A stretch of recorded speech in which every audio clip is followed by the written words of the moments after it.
Né en 2007 et aujourd'hui propriété de Google, Android est devenu le système d'exploitation le plus utilisé sur mobile. L'OS incontournable n'est cependant pas directement né dans les locaux de Google, mais dans une start-up portant le nom Android. Voici 5 faits que vous ignoriez peut-être à ce sujet.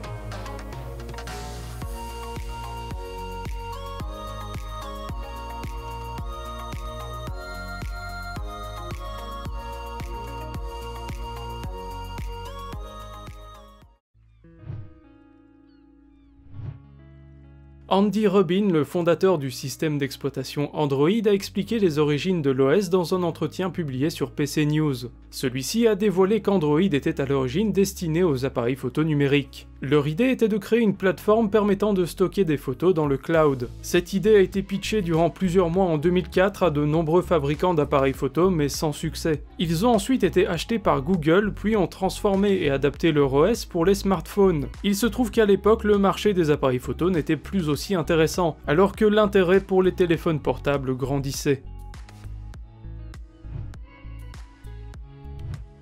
À l'époque, la start-up Android développait également des applications mobiles. Malheureusement, l'entreprise ne s'en sortait pas financièrement. Toujours en 2004, Andy Rubin demande de l'aide à l'un de ses amis, Steve Perlman, en lui demandant d'investir dans sa société. Ce dernier débourse la somme de $10 000 et les remet aussitôt à Rubin. Il déclara qu'il voulait absolument aider la start-up et qu'il croyait en leur projet. Si le montant n'est pas prodigieux, la somme sauvera tout de même Android du naufrage. Et grâce à cet investissement, Rubin arrivera à décrocher d'autres financements permettant à l'entreprise de rester active jusqu'au rachat de Google.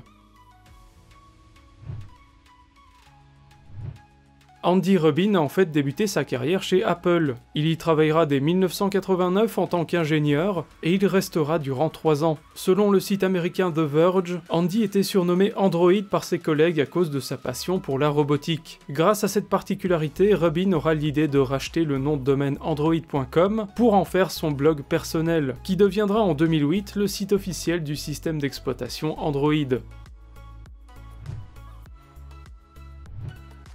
Comme abordé dans les points précédents, la startup Android n'était pas très en forme à ses débuts. Ils ont eu du mal à vendre leur concept, ce qui a amené à des problèmes financiers. De son côté, Google était en pleine croissance. C'est l'un des dirigeants, Larry Page, qui va s'intéresser plus particulièrement au mobile, et qui va convaincre ses collègues d'investir dans le domaine. Si Rubin n'était pas très emballé à l'idée de vendre son bébé à Google, il savait tout de même que sa société ne se portait pas très bien et ne survivrait pas longtemps sans investissement. Google représente alors une opportunité formidable pour faire évoluer son projet. Le rachat passera assez inaperçu puisqu'il s'agit de l'un des plus petits investissements de Google, pour $50 millions.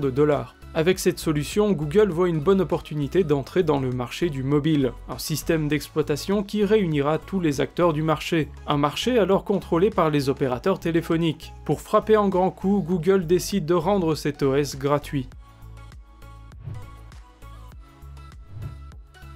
Le logo du système d'exploitation Android est un petit robot vert nommé Bugdroid. On doit ce design à Irina Bloch, une artiste et graphiste ayant travaillé avec d'autres entreprises telles que Facebook, Apple ou encore Adobe. Celle-ci ne recevra qu'une seule directive pour designer le logo d'Android.